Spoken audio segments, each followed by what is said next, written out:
What is up, everybody, and welcome to the All-NBA Show, part of the All-City Podcast Network. I'm your host, Adam Mares, and I'm joined by my esteemed colleague, traveling by trains, planes, and automobiles to be here with us today. It's Tim Legler. Legs, how you doing? You left out a canoe and a camel. I did a little bit of everything to make it here today. I'm good. I'm doing well, man. Good to be back on with you. Yeah, it's good to be with you as well. And shouts to Gerald for hosting in my absence yesterday. Really good show. If you missed it, check it out. Lots of Suns talk and Pelicans talk.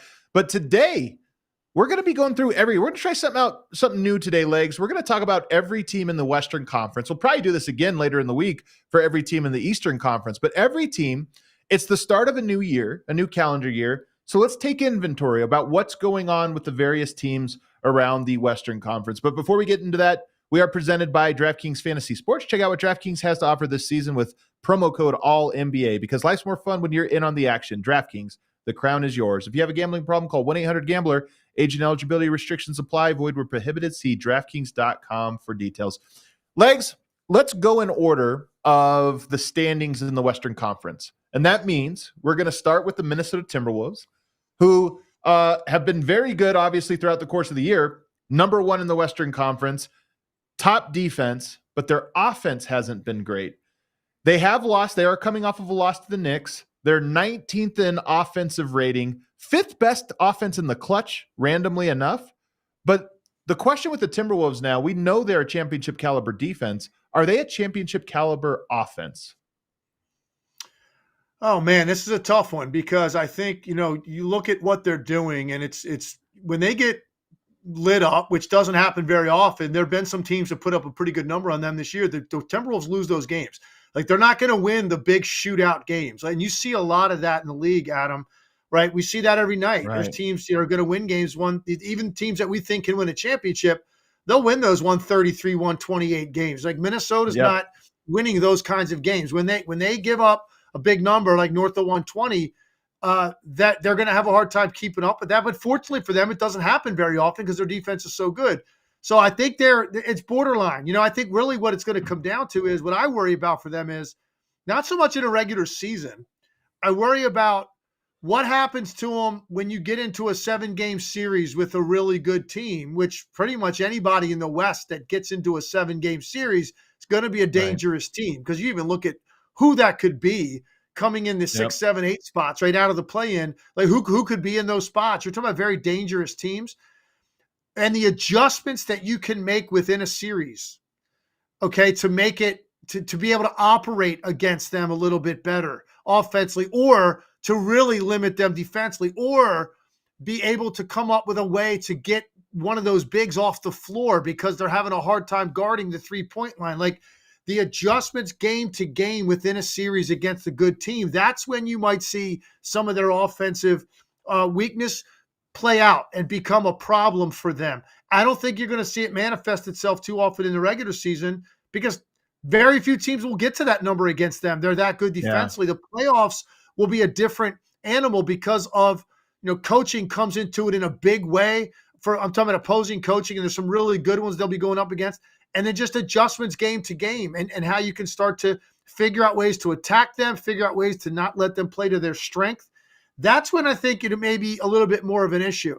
It'd be nice to see them averaging 3-4 more points a game, right? You'd feel more comfortable if that were the case. Like, there's right at that number where you kind of go, yeah, that's not really what modern NBA looks like in winning games. So I think it's a gray area for me.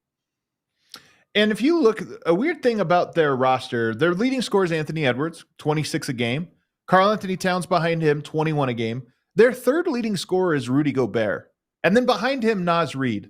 That's not typical of a third scorer, 13 points a game for both guys, 12 and a half, 13 points a game for both guys.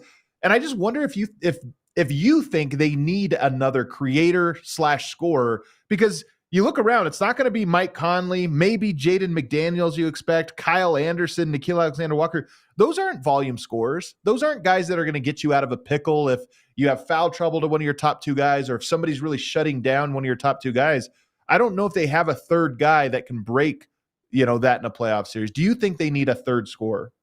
I think that would, they added a guy like you're talking about that's a high volume scorer. That's kind of one of those hired guns that comes in off the bench and can quickly heat up, right? And on any night can be combustible for you. Yeah, you add that to this mix without giving up something in their top 4 or 5 guys. Yeah, now you're talking about, I think, solidifying in people's minds a team that can maybe really make a serious run at it. Because I think, despite their record and despite how good they have been defensively and their number 1 seed in the West and all of those things, I still feel like there's a lot of people that are just waiting for some of these other teams to hit their stride, right? And then there's going to be sort of like this recalibration in the West of what the top of the West looks like.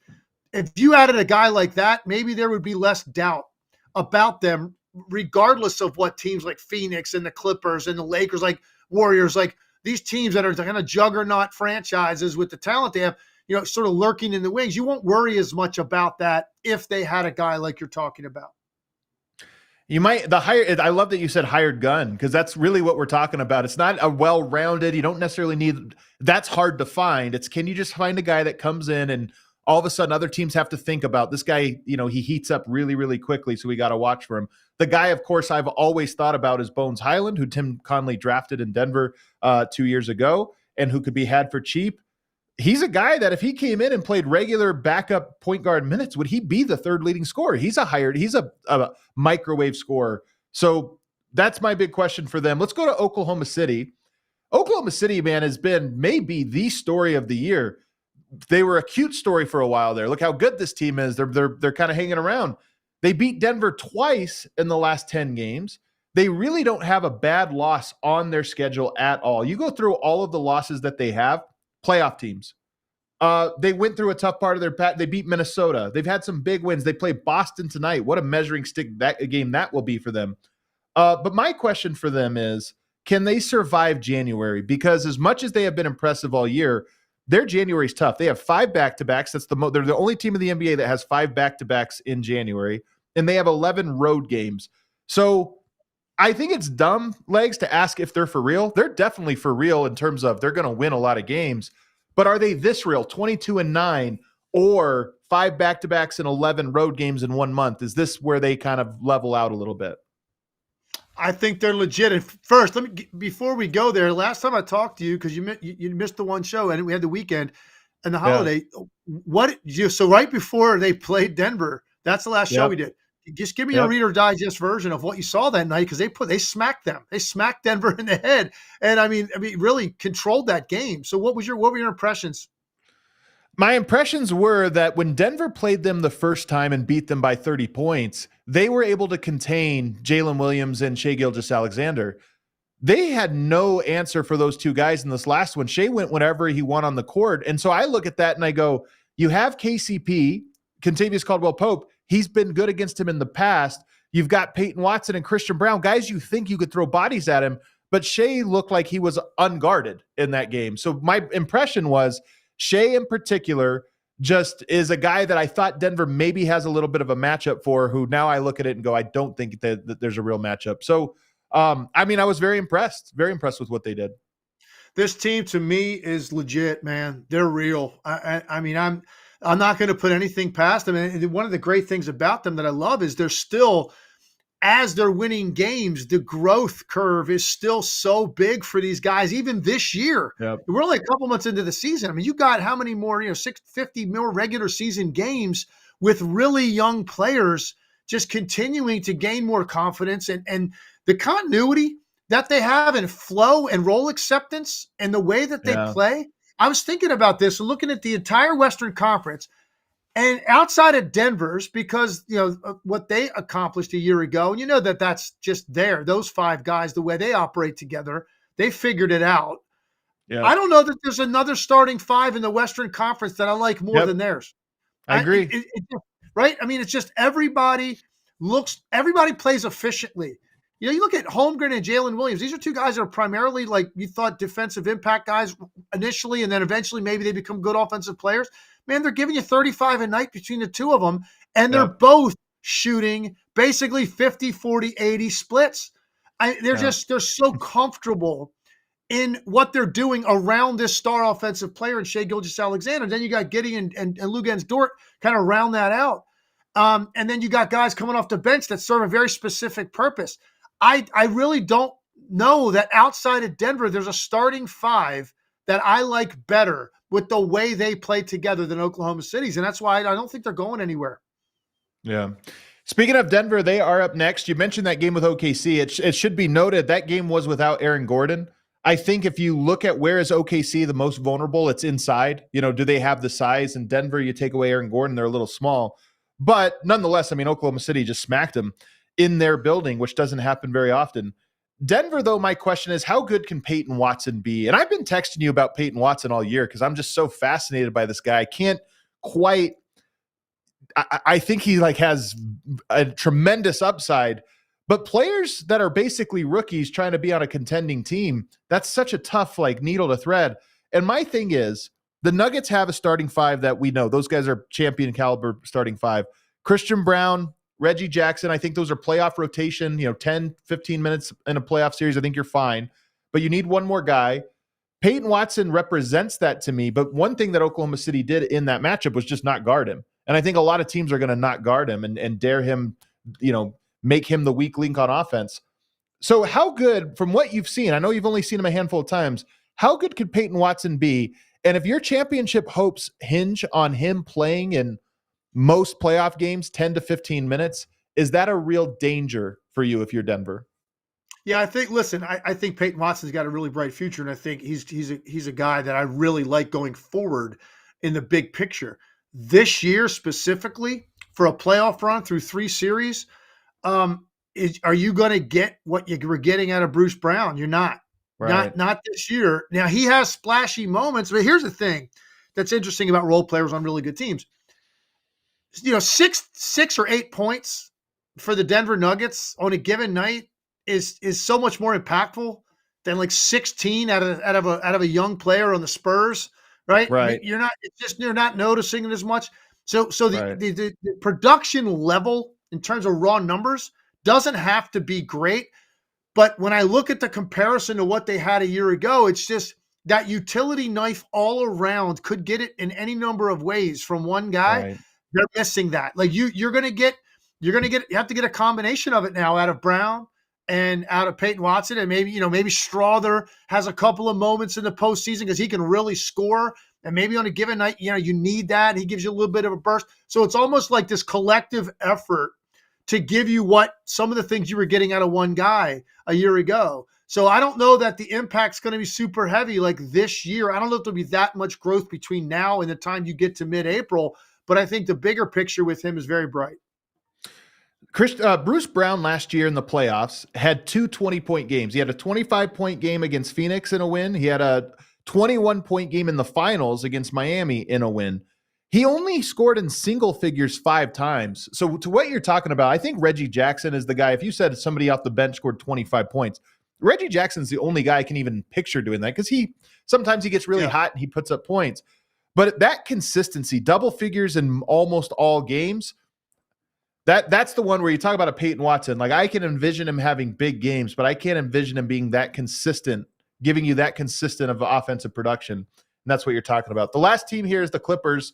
To round out the top 4, which, by the way, the Clippers in the top 4, based on where they were 2 weeks ago, is kind of wild. But here they are as hosting a round of the playoffs, at least as things stand right now. I didn't have a great question for them, but in talking to some of my Clippers people, one of the things they wondered was the depth. They're obviously an older team, a veteran team, but they have PJ Tucker, who we know they're going to move on from. You got Bones Highland, Brandon Boston, and Kobe Brown. Those are young pieces that probably don't have any role on them. Is there a consolidation trade to maybe give them more depth, given that those guys, I don't know why they have no future anyway. So why do you have those pieces? Do you see the Clippers making another move to try to find a forward to give them depth? Definitely. I mean, I think, they're in this situation where they've acquired the talent that they have in the stage of their careers, and a coach kind of built for this, which is going to be a postseason run. So absolutely, there is nothing on their roster that they're probably married to outside of those top guys. So yeah, I think the question is, do they need a little bit more size, like up front, like a little bit more depth in terms of size? I don't know that there's enough minutes for a guy to have a big impact, but one more guy that's got some length, athleticism, that can get some defensive rebounds, or maybe give you some second possessions, some bouncy legs, like somebody like that. Yeah, if they see a guy out there like that, it would not surprise me. But there's nothing that I'm putting past the Clippers. They're not like, okay, got Harden, we got Kawhi's healthy, Paul George is healthy, we're good to go now.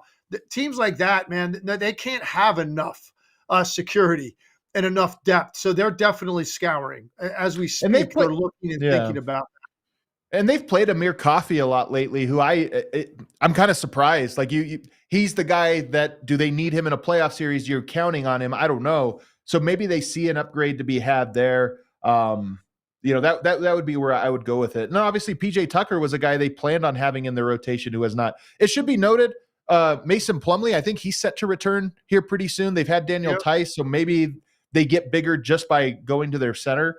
But nonetheless, here's their schedule coming up, though, Legs, because I feel like they're a good story. I mean, they've only lost 2 games. They lost back-to-back games against Oklahoma City and Boston, 2 very tough games. But they haven't, prior to that, their previous loss was in November. So they get out of December with an incredible record. But here's their schedule: at Phoenix, at New Orleans, at Los Angeles to play the Lakers, Phoenix, Toronto, at Memphis, at Minnesota, then Oklahoma City. Those are all good teams. With the exception of Toronto, those are all good teams. So I'm curious to see this next 8 games. They're on a nice heater. I think they have the best record, 8-2 over the last 10 games. Only the Celtics have a better record, or 9-1. So I'm curious to see if they maintain that over this run. If they do, then we're talking about a team that's probably going to be a home court team in the first round of the West, which is not something we would have predicted just a little bit ago. All right, let's take a break. On the other side, let's get to Sacramento. Very curious to hear your takes on Sacramento, because we were so high on them a month ago, but they've been a little bit shakier.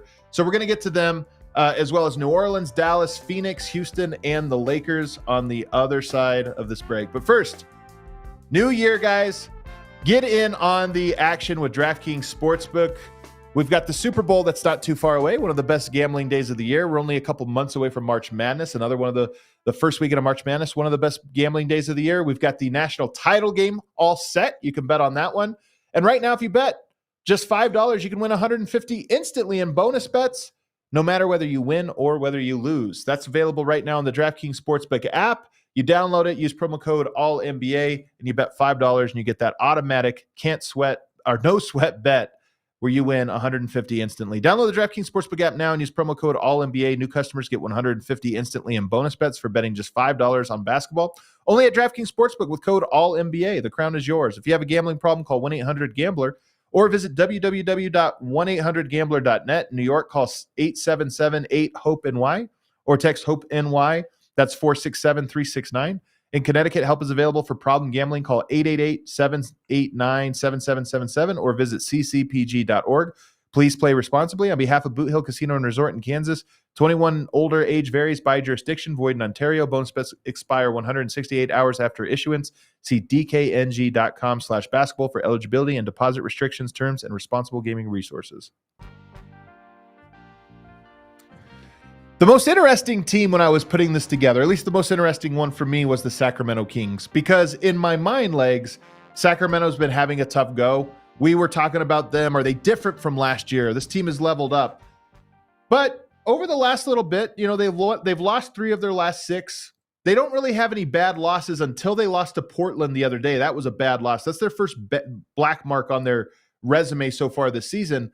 But at the same time, they haven't necessarily been impressive in the ways that you needed them to be impressive to buy in, namely on the defensive end of the floor. So that's my question. Is this team good enough defensively, or are they just what they were last year, a really good regular season team that's going to get into a playoffs and not be able to get any stops? I would probably tend to think more of the latter. I think that they're a team that's, Mm, so difficult when they get their pace going. And you and I have both raved about their half court movement, player movement, ball we movement. love it. Yeah. And yes, and then this incredible weapon, De'Aaron Fox, whose quickness can negate any sort of scheme or personnel because the ball's not where you expect it to be, because he just gets in every gap and seam, and his push up the floor puts so much pressure on you. Sabonis with his ball handling on the perimeter, and then they've got some guys that can really light it up from the perimeter. So they're an offensive team that when they get humming, they're very tough to stop. I don't know that they're good enough defensively, and I think they're 11-8 in their last 19. So and that's not terrible, but that's not world beater stuff. There are teams that have been playing at a higher clip here, over the last 5 weeks than them. And 7 of those 8 losses are to teams that are like top 6 in the Western Conference. Yep. So that's the thing. Because there's 2 ways to look at it. Like bad losses, right? That's one thing. Not really bad losses. Portland was definitely one. The other teams are losing too. These are quality losses, but that's the thing.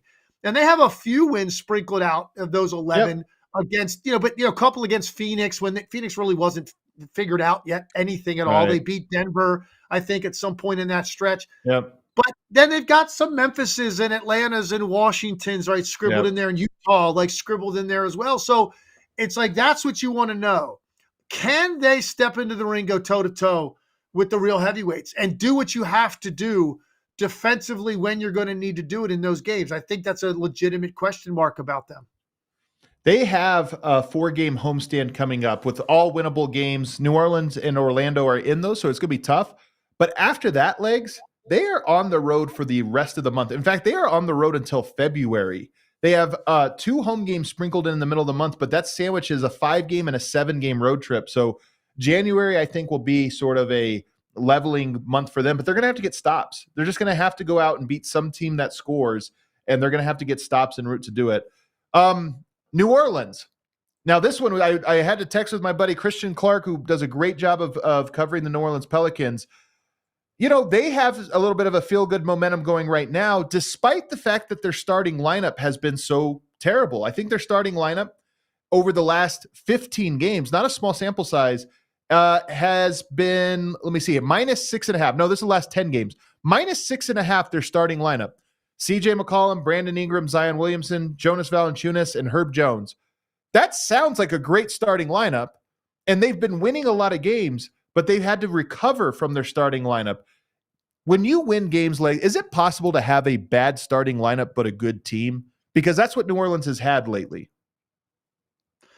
Oh man, yeah. Listen, I don't know where else they would go though with the guys that they're starting. I don't know what I would do different in looking at their roster.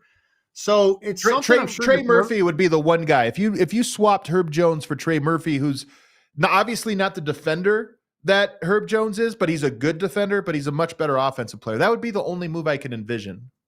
And I think some of the reason that they go the way they do with Herb Jones is to protect Zion Williamson defensively. I think, I think Trey Murphy is a guy that can flat out shoot it. You and I both like him a lot. But you give up a little bit more defensively, and Zion is not a guy that's really committed defensively a lot of times. I think he takes shortcuts and not always fully engaged and into it on that end of the floor. So I think that's part of the reason they especially at the start of games, man, you want at least 1 or 2 guys out there that are all about energy and defense to not let teams get rolling on you early, because sometimes your offense isn't necessarily there at the start of a game as guys are kind of going up and down, getting loose, getting a shot up, get a feel for the ball. The one thing you don't want to find yourself in is these holes because you don't have enough defense on the floor. I think that's the decision there. And I'm okay with it. I don't know that I would do anything to change that. I guess it comes down to a matter of just more time together, more chemistry. It's everything that they've done for the last several years. I feel like it's always disrupted by one of these guys being out for an extended period of time. So maybe it's just a matter of more rhythm. I talked yesterday about this. I went a little bit of a rant about them because of the Lakers game the other night. And I watched Zion Williamson. And when he plays that hard in quick bursts, everything was decisive. He went right at guys. I said, that's their best player. And I went down all the teams in the league that contend, that we call contenders or like top talent teams. And in every case, I asked, who's their best player? And the definitive answer immediately comes out of your mouth. When I say that about the Pelicans, there is no definitive answer. And I wonder if that's ultimately a problem for them, because I think it should be Zion Williamson. But a lot of nights, I don't know that you could say that, because I don't know that he goes hard enough all the time. So I think it's more about their starting five kind of figuring things out together more than changing something up with the personnel. And it's one of those things where they're fifth in net rating over the last 10 games. So they're beating everyone. They're having they're playing well, but the starters being bad is just so strange. But again, we've talked about it a lot. Their depth, we love their role players. We love their depth, and they're bludgeoning teams with those staggered and bench lineups. Let's go to a team that's not having as much of a good time right now, and that's the Dallas Mavericks. They've lost 6 of their last 9.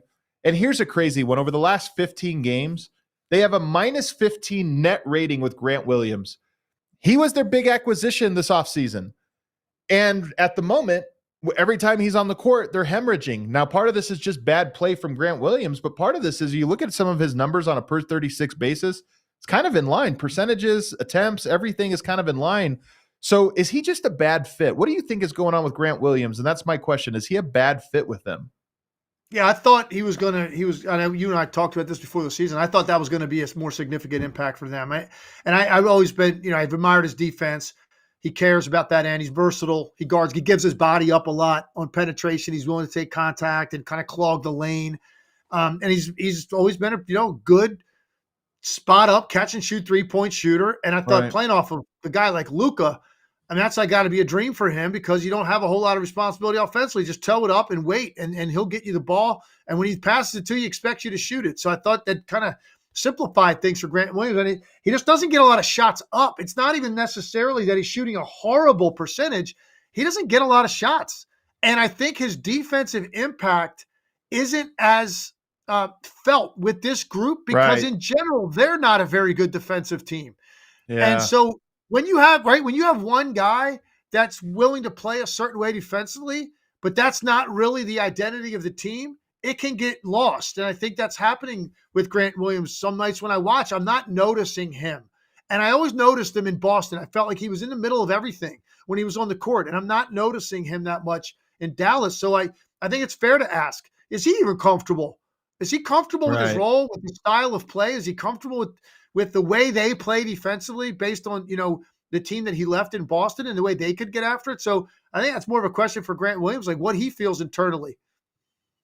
And their last loss to Utah, Utah's playing well. We're going to get to them in a second, but that's a tough one. You lost to Cleveland. You lost to Houston. These are those teams, the Houstons, the Clevelands, the Utahs. Utah, you should win, even though it was on the road. But those other ones are like the 50-50. They're your equivalent, and you've got to start stacking up some of those wins if you're a Dallas and you have any kind of aspiration. They play Portland 2 games in a row, both of them in Dallas starting tomorrow. So they have a little bit of a stabilization opportunity for them if they can take advantage of it. But Grant Williams, minus 15 net rating is wild for a major piece. Minus 15, that's like there are players on the Detroit Pistons who do not have a minus 15 net rating on the year. So it's basically like almost like every time you're on the court, there's like a 12-2 you're run losing. Against. It's like you can't escape it. The Phoenix Suns. I know you spent a lot of time on them yesterday, so we'll go very brief. But the question for them, yes, they've won 4 games in a row. Can they have a consistent stint? Just any consistent stint, and is it coming right now? Now, they have played consistently 4 wins in a row, and they're scoring, 112 plus every single night. But can they get their big 3 to play, and can they get a rotation and an identity that looks the same for more than 5 or 6 games? I feel like they've had all these stretches of 5-6 games, and then everything changes. Can they get 10 to 15 games where it's like, okay, this is what they look like, and this is how they play?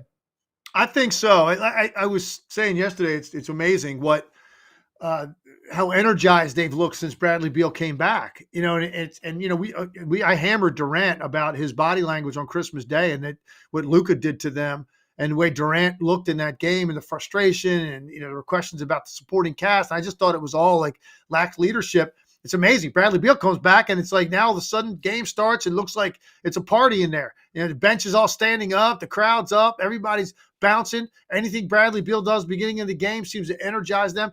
I do think that. Look, this is when this came together, and we haven't seen it, so who knows if they can, what it's ultimately going to look like, the ceiling of it. But just envisioning the firepower with these 3 players, the ability to all handle the ball and initiate off ball screen, all have great mid-range games, and all have great catch and shoot ability. It just seems like, this offensive firepower and potency, something that is going to be very difficult to figure out how to limit. And ultimately, I think that's where this is going. I also really like some of the other pieces that they have, despite some of the criticism. I just think that who are the pieces? We're going to find curious. out a lot, Adam, coming up here. Their schedule's rough coming up. I mean, we're going to find out a lot more about them over the next couple of weeks. They're going to play some really good teams in the West with Beal, at full strength. So let's see if what our opinion is of them after they go up against the Clippers a couple times. They've got the Lakers, they've got the Kings, they've got the Pelicans. And even teams from the East that are pretty good teams. Indiana, Chicago are playing well. So you've got a tough stretch coming up to teach us more about what actually these top three guys look like playing together. It seems like Christmas was rock bottom for them. And maybe in a good way. You remember that Christmas game where Kevin Durant was moping? We were sick to our stomachs watching that game. Yeah. Well, since then, he has been great, not just as a scorer, but facilitator and all around. And as you mentioned, the vibe has been better. Just the feeling around the team has been better. So maybe they have turned a corner. But like I said, 4 games is not a streak. That's not a stint. Right. That's just you had a good week. But I want to see if they can string together some month where you're like, okay, there it is. That's what that team, their ceiling is, or that's what they are building towards. Another team that's hard to get a read on, the Houston Rockets. My question with them, just because I don't know what their hopes were coming into the year, so it's less about winning and it's more about who are they trying to become. And my question is, they've lost 6 of the last 9. They have a really tough schedule between now and All-Star break. Is Jalen Green part of the future? This is my big question. Because they have a lot of young talent. Last week we talked about Tari Eason and how much I like him, and he's not even thought of as a core piece. Jalen Green is the one guy that I look at there and I go, young prospect that kind of felt like he was a different iteration of this team, but now you have all these other guys. Is Jalen Green to you a part of the core? Is he a small piece of the core now where it's like, hey, you don't move anything to fit Jalen Green. He's just there and he fits in or doesn't. How do you approach him? Because he was the first cornerstone piece that they had. Number 2 pick in the draft. I mean, now he's in his 3rd year. And by your 3rd year, if you kind of start to evaluate a guy and say, where's the growth coming from? I think Jalen Green is going to be one of those guys. He'll be in the league a long time. He's always going to have, these flashes of athleticism and scoring ability on certain nights. He's going to be a guy that's going to shoot in that 40 to 42% range, like every single year. That's where he's going to be. And probably, anywhere from, 31 to 35% at most from the 3-point line.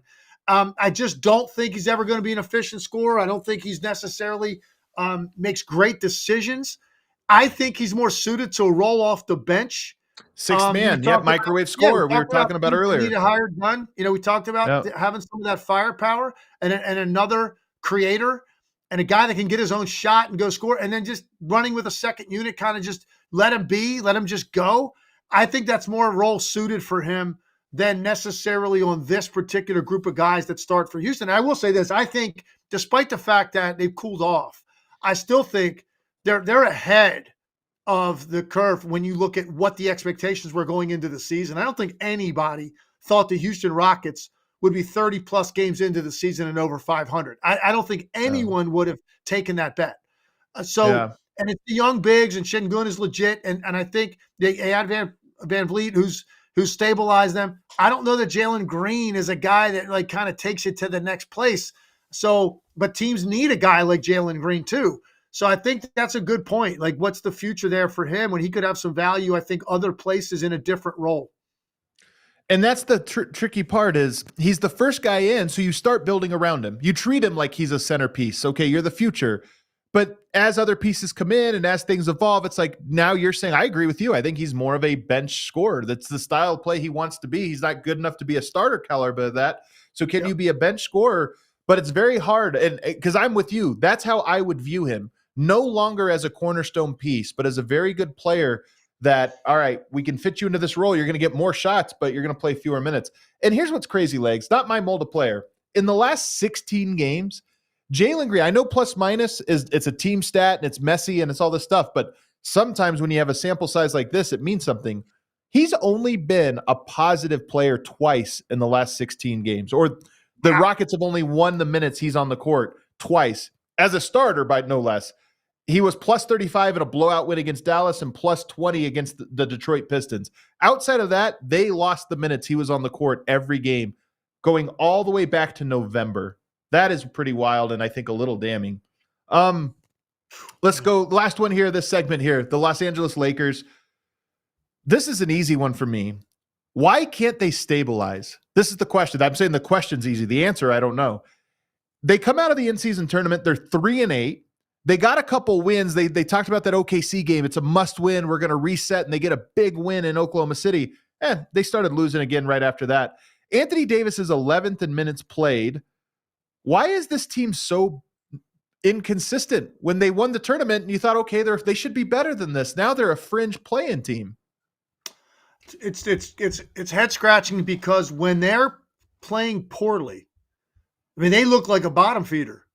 It's crazy because this is a team that, at any time, because of LeBron's impact and Anthony Davis's talent, and really enough around them, they could take on anybody. But I think we've talked about this repeatedly, and I think it really comes down to, I just don't think the day-to-day interest in the regular season exists for them. And look, they also are a team that from a three-point shooting standpoint, they lack a lot of nights. There are nights you're not overcoming. Sure. You're not overcoming a minus 21 or a minus 24 from the three-point line. It's just really hard in this league to do that, making 8, 9, 10 threes. And they have a good number of nights like that. So that's part of it. The shooting surfaces at times. And I also just don't think that they're just in that state of mind that you need to be to consistently win in a regular season. And all of the teams that do, we can go up and down all the teams that do win at a higher rate and say that, and I can give you specific reasons why I think it's important for them to do it. I just don't know that I'm going to be able to muster that up for the Lakers. And I think, making a run to the conference finals a year ago after the regular season they had for the first 2/3 of the year probably solidifies that in their mind, that at any time, just put us in a one game in a play-in, we're going to be fine. Put us in a best of 7 with anybody. We have to win one road game to steal home court. We're going to be okay because of who we have. So I think it's a mindset more than anything. It's a crazy mindset. They have 11 of the next 12 games are at crypto. So they have, if they're going to make a move, legs, it's going to be right now. Because while I agree with you that if they were a 7 or 8 seed, I think they should be confident going into a play-in because you get 2 chances at it. But if you're a 9 or 10 seed, it's do or die right away. The first game you have to win just to get into the next one. So for me, I do look at them and say they're 17-17. That's shameful. They have the same number of losses as the Warriors. They only have 2 fewer losses than the Utah Jazz, which is crazy. And I look at it and I just go, I don't know. At this point of the year, I thought they would have a little bit more of a stabilization. Austin Reeves talked about, we're still trying to figure out what our identity is. It's January. There's some things with me with that team that I look at and I go, I don't know what's wrong with them because you should be able to coast to a few more wins than what they've done, just given the talent. All right, let's take a break. On the other side, though, you called them bottom feeders, but there's a couple teams, Memphis, Utah, that are like making a push that we did not expect. And then Golden State, of course, is the big mystery that's just hanging out. So we'll get to all of them as well as the real bottom feeders, the San Antonio Spurs and the Blazers on the other side. But first, new year, new you. It's time, guys. The holiday season is over. You want to get serious about your budget. You want to get serious about your diet. You want to get serious about your planning. Well, let Factor Meal Kit help you. Factor is America's #1 ready-to-eat meal delivery service. They can help you eat well for breakfast, lunch, and dinner with chef-prepared, dietitian-approved, ready-to-eat meals delivered straight to your door. You save time, and you stay on track with a healthy lifestyle while tracking all of your to-dos in the new year. Meal prepping takes a lot of time, a lot of planning, a lot of thinking. But with Factor Meal Kits, you just hop on their website and you peruse 35-plus chef-crafted meals every single week that support a healthy lifestyle, whether that's you're a vegan, vegetarian, looking for calorie smart, protein plus, trying to get those gains, or maybe keto, trying to cut the carbs, whatever it is, you can search from all that they have and cut that meal prep out of your life. It delivers right to your door. You put them in your fridge or refrigerator, and you microwave them. It takes 2 minutes. It's really quick. They've also got these juices and shakes and smoothies that are really good for, snack replacements. So check them out. Head to factormeals.com/AllNBA50 and use code AllNBA50 to get 50% off. That's code AllNBA50 at factormeals.com/AllNBA50 to get 50% off. Legs, before we get into our next segment, we actually have a super chat. This might be the first super chat. At Producer Emma, is this the first super chat that we've had in All NBA history? No, we had one on the second live show that we ever did.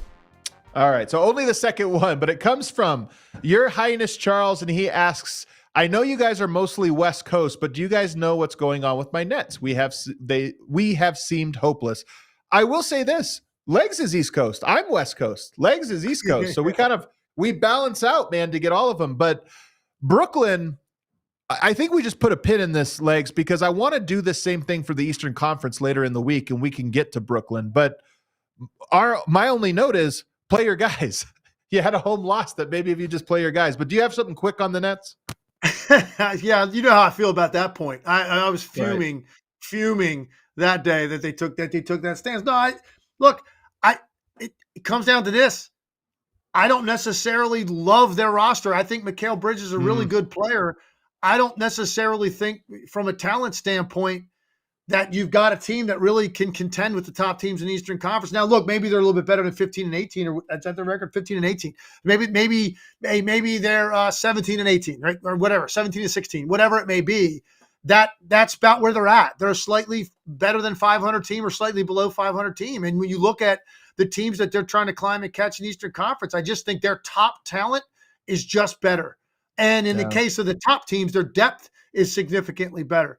I just don't listen. Mikal Bridges is a really good player. If Mikal Bridges is your best player offensively, I'm just not sure where that leaves you. Even in the Eastern Conference, we know where that would leave you probably in the West, but even in the East, I just don't know what, if his ceiling is there with the top guys on these other teams.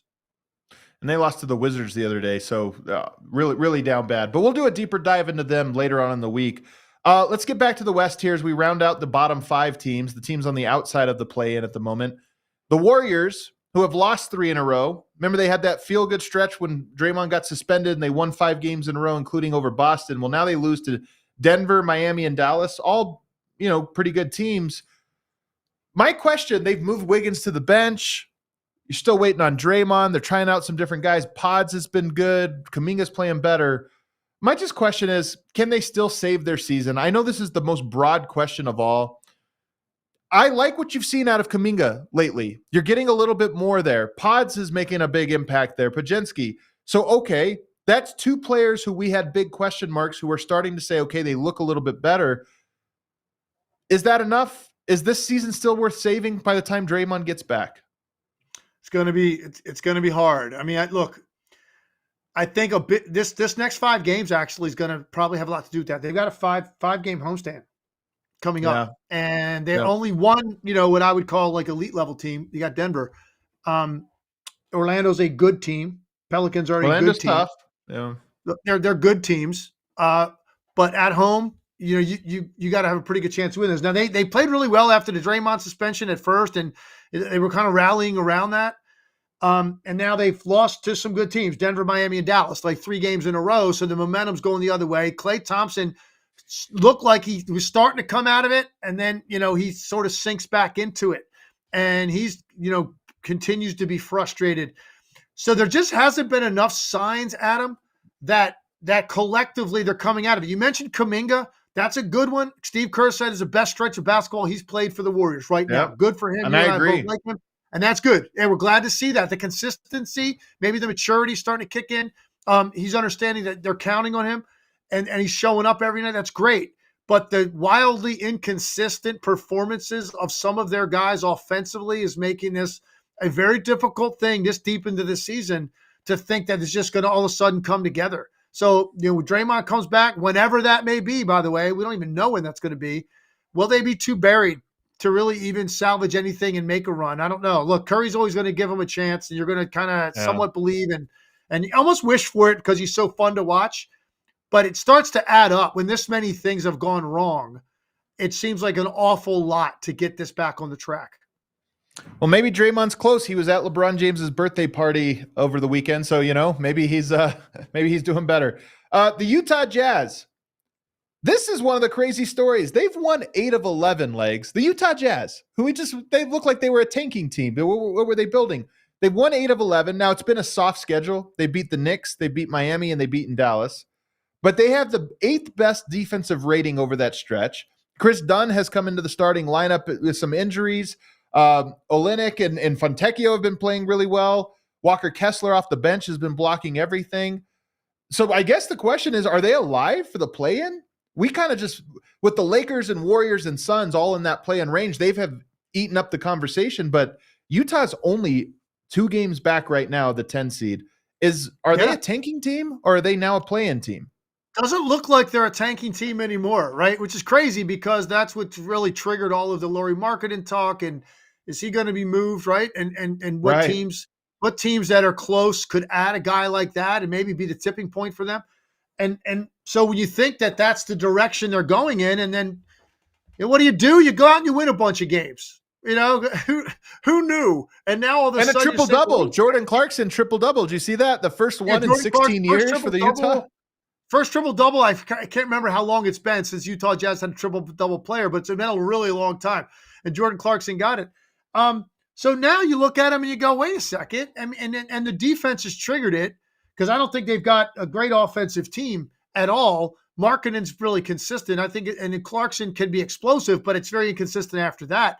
So it's really done with their defense, which belies what the plan is. If the plan is to sort of go into rebuild mode and try to figure out, how to load up for the future and push this thing off a few years of when you're going to try to be competitive, you don't expect a team like that to be really getting after it defensively.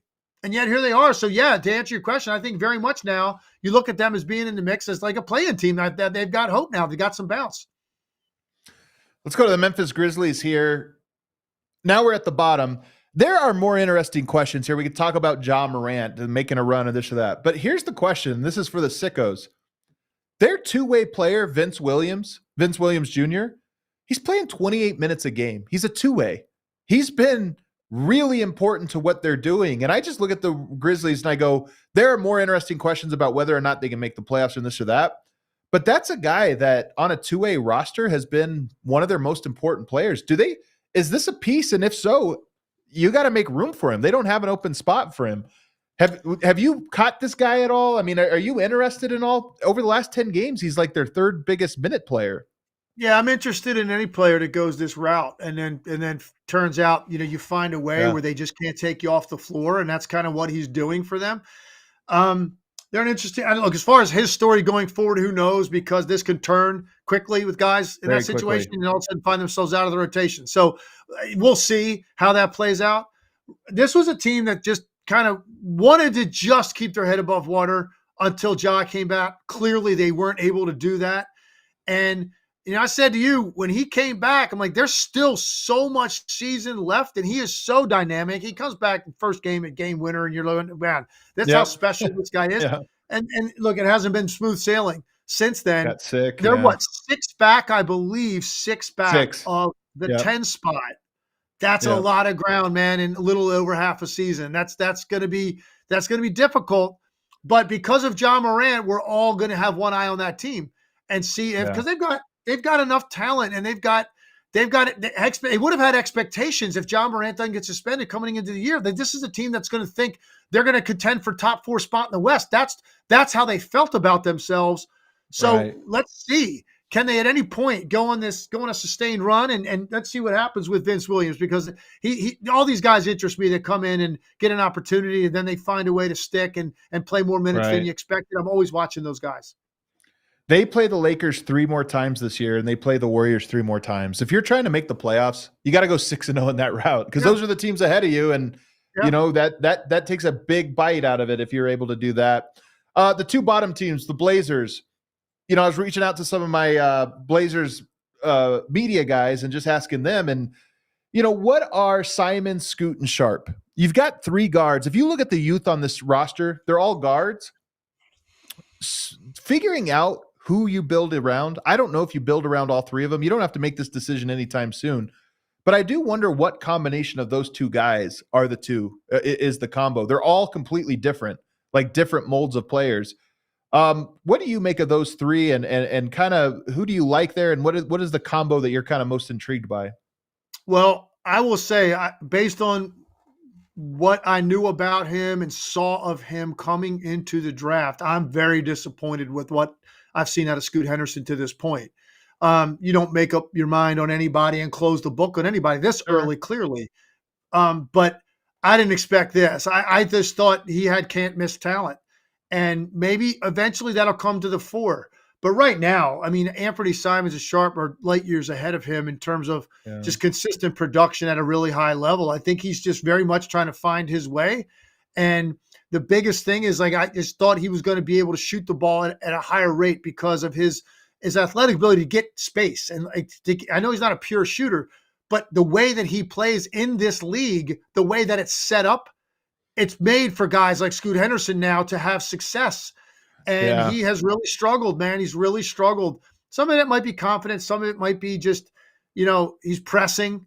Guys that are drafted really high sometimes press a little bit. But right now, I think, you're looking at Simons and Sharp are like the answer, and you're hoping that, you didn't miss with Scoot Henderson. It's way too early to know that. But I thought he was going to be more of a guy right now we'd be talking about this deep into the season, his first year. I thought he was going to be up there, with Chet Holmgren type guy that we'd say, hey, man, take a look at Scoot Henderson, what he's doing. We haven't had it really hardly any of those nights where we said that about Scoot Henderson. Part of it's 9 wins for the Blazers. You're not talking about them at all. But I've been a little bit disappointed with his lack of looking comfortable and lack of making, an impact because of his athletic ability. I haven't seen it. And then the last team for me, the Spurs, obviously the bottom dwellers out there out west. And the question is just, who else besides Wembanyama is your guy? And I mean, look, they have players. We know Sohan is almost certainly one of the guys, Devin Vassell. But I look at Devin Vassell in particular and say, you're built around, do we have good players? And then you build around, do we have some chemistry? Do you buy like a Devin Vassell, Victor Wembanyama? Is that a chemistry that you look at and say, those two guys have games that should grow alongside each other? Or is Vassell just a player, but not a guy that you're trying to mold to be a running mate for Wembanyama? No, I think he can be. And ultimately, this is really going to hinge on how great Wembanyama becomes. Because look, his if he blows the doors off, right, of even expectations, and he ends up being this generational type of player, well, then there's going to be a lot of guys that maybe have some warts in their game that are going to look great next to Victor Wembanyama because he's making up for all of those mistakes, right? It cleans up a lot when you have a guy that talented. So some of this is going to hinge on him. What I have seen out of Vassell, I like. I mean, I think the guy can flat out score. He's very confident. I think Pop loves him. So I think he can fit alongside him. But if Wembanyama struggles here for 2-3 years and he kind of stalls out at what we're seeing now and that growth doesn't come, then everybody on this roster is going to be questioned. I guess that's the best way to answer it. A lot of it hinges on him and his upside and how fast he gets there. Yeah. Man, Legs, we ran through all 15 teams in the West. I like it. Just a nice little check-in as we start the year. That was a lot to get to, man. But I thought it was an interesting way to look at all these teams. Yeah, and I think all of our East Coast friends, we'll get to them too. Don't worry. There's a lot of good discussion to be had in the Eastern Conference as well. But I think the West is a good place to start. It's been a wild ride out there, man. And I said it yesterday. There's 12 teams for me that are super interesting. And if you added San Antonio just because of Wembanyama and said they're very interesting, there's 13. Right. I think for me personally, Utah wouldn't be in that category, and probably Portland. They're probably the only two teams that I don't really look forward to watching and seeing, and maybe San Antonio, because just they're not in a competitive environment. So that turns me off a little bit. But I'll still watch to see what Victor's up to. But those other 12, man, on any night, I mean, they're capable of doing something really special. So the West is just fascinating with the depth and the number of moving parts. And the moving parts are all over the board. I think the top 3 in the West feel like pretty solid. Minnesota, Oklahoma City, Denver have been consistently good all year. But everybody else, man, the movement is just, you never know what you're going to get month to month out of all these teams. Emma, we got another super chat. Yeah, we did. Let's see. Victor Bello says, what's going on with the disparity between the good and bad teams this year? It seems worse than ever, and I don't understand why. I'm going to disagree with this. It's not worse than ever, but it's way worse than last year. So if you remember, Legs, the reason they created the play-in was because we were getting 6-7 teams a year that were just outright tanking, not just bad, but really bad. Last year, we did not have this issue at all. And this year, there are 4 teams, I think, that are really bad. You have San Antonio, Portland, Detroit, and Washington. Those are the teams. And then Charlotte has had injuries. Like, Charlotte would not be 7-24 if they did not have the injuries that they've had this year. Now they're down in that category. But there are 4 teams that are tanking harder or losing more. I don't even know if they're tanking, but losing a lot more than we have seen in the last few years. Do you see this as an issue, or is it just inevitable that in a 30-team league, 4 of them are going to be bad every year? Yeah, you're always going to have that. And I also would agree with what you just said. I don't think it's necessarily worse than ever. But here's what I do think happened this year. I think you had teams that were already in the mix talent-wise to compete or contend that went out and got significantly better. Like, they added more talent. So you separated some teams that maybe had some issues with injuries or whatever it may be, that were more like middle of the pack type of teams that now went out and they added and they got even better and separated even further from some of those teams. So I think what you really have is there are more teams, I think, in the league right now that you just really know have no shot to really compete this year. I do think that.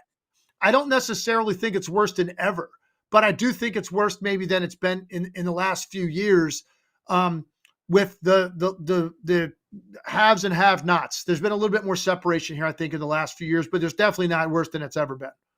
I just think it's the Pistons. I think the Pistons having that losing streak has really painted it. But you know what? The losing streak's over. That was 2023. The 2024 Pistons are on a winning streak. Actually, technically they're on a losing streak, but they're 1-1 in their last 2 games. So right. They're playing 500 basketball here this week. Yeah. Lately, for sure. All right, everybody. Thank you so much for tuning in. That does it for our first 2 shows of the week. We are off tomorrow, but we're going to be back Thursday and Friday this week. And don't worry, we will get to the Eastern Conference. I like doing this.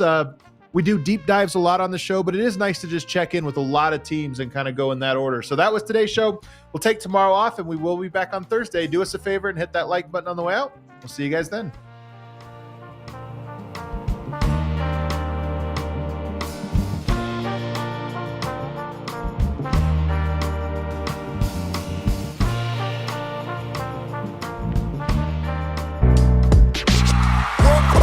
We all silly like the mayor.